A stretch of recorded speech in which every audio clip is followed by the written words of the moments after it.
Hello everyone, my name is Yoko. On this channel, I will be disseminating information that I have collected in English, as I feel that the information that is happening in China is often not accurately conveyed to countries other than China. We obtain information from multiple media sources, so we would be happy if you could give us your opinions on the content of the video in the comments. Also, my native language is not English, so I use an AI speaker to create audio to convey information correctly. If you like it, please subscribe to the channel and support us. This time, I would like to talk about the side effects of the Chinese Communist Party's propaganda. The Chinese Communist Party has been bashing Japan for some time, but since there are only immature brains within the Communist Party, it only affects those who are brainwashed at the same level of intelligence. However, since there are more people in the world who are able to filter information, the Communist Party's foolishness has become the subject of ridicule. The Chinese Communist Party is now promoting the dangers of radioactivity. Because of this, Geiger counters are selling like hotcakes in China. Some items are sold out and prices are rising. In China, when a product is in short supply, the price immediately goes up. It's a communist country, after all. Prices are sensitive to the balance between supply and demand. Many people in China are now buying Geiger counters to measure what they are eating because they are worried about it. A while ago, measurements were taken in an apartment in Shanghai, and the results showed that there was more radiation than in Fukushima, so the information was widely spread. In this story, I wanted to eat Shanghai crab at home, so I bought some Shanghai crab, steamed it, and measured the radiation with a Geiger counter before eating it. The Geiger counter I used this time seems to be a type that emits a warning sound when a certain level is exceeded, and when I measured it, it made a warning sound. The information about high radiation levels in apartment buildings comes from Shanghai, but the information about the Shanghai crab comes from Hubei province. Radiation levels have reached dangerous levels in many parts of China. If the alarm does not stop sounding after measurement, it is dangerous no matter where you are. If that happens, it is not the time to say that Japan is in danger. If Japan's wastewater is dangerous, China's is even more dangerous. Regarding this case, the Chinese Communist Party has said that Geiger counters are not reliable. But in what country are Geiger counters made? If what the Chinese Communist Party says is correct, then Chinese products cannot be trusted. If the Geiger counters sold in China are working properly, then China is radioactively contaminated and is in a more dangerous state than the wastewater from Fukushima. In either scenario, the situation is only negative for China. Another thing is information from Chinese influencers. Among the people who are disseminating information on the internet, there are some who are disseminating fake information because they received a letter from the Japanese government.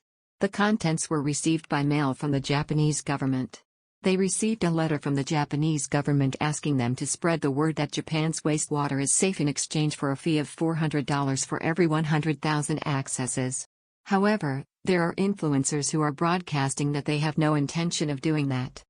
It has already been revealed that the man who made this distribution was making it himself, but immediately after this distribution, information spread that the Japanese government was carrying out such operations in an attempt to conceal information.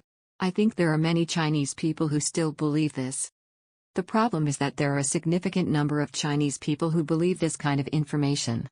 If a Japanese person heard this story, they would immediately know that it was a lie. There is no other reason for the Japanese government to pay Chinese influencers to carry out propaganda work. The Japanese government will not do this on its own.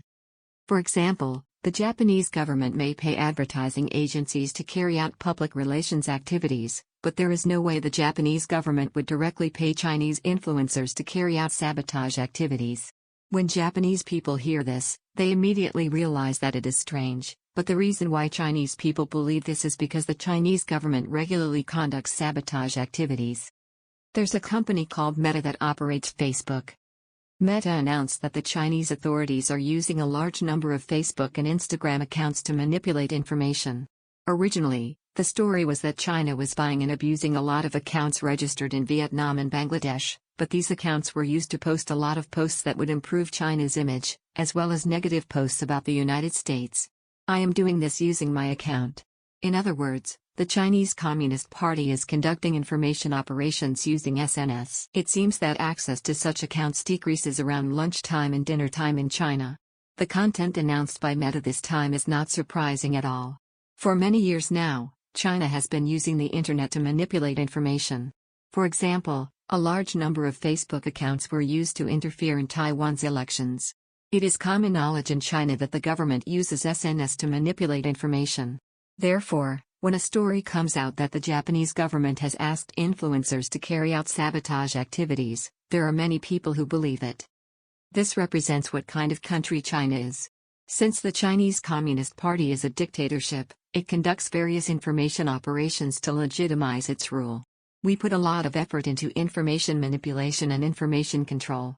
We do this not only within China, but also overseas. Therefore, when it comes to China information, it is important to know where the information source is. Some Japanese media outlets only write things that are convenient for the Communist Party. To summarize, in China, the Communist Party is nationally bashing Japan, and Chinese influencers are taking advantage of the opportunity to bash Japan using fake information. A large number of Chinese people who lack information literacy and have received anti-Japanese education are being influenced, and anti-Japanese sentiment is growing even more. Since the Communist Party is ignoring the situation, the problem is more likely to escalate. However, since anti-Japanese issues are internal to China, they can become a factor that destabilizes Chinese society. If there is a problem, it will be within China. Nowadays, there is a growing possibility that riots will occur under the guise of being anti-Japanese or patriotic, and there is also the possibility that Chinese people doing business related to Japan will be in trouble. That's all for now. See you next time.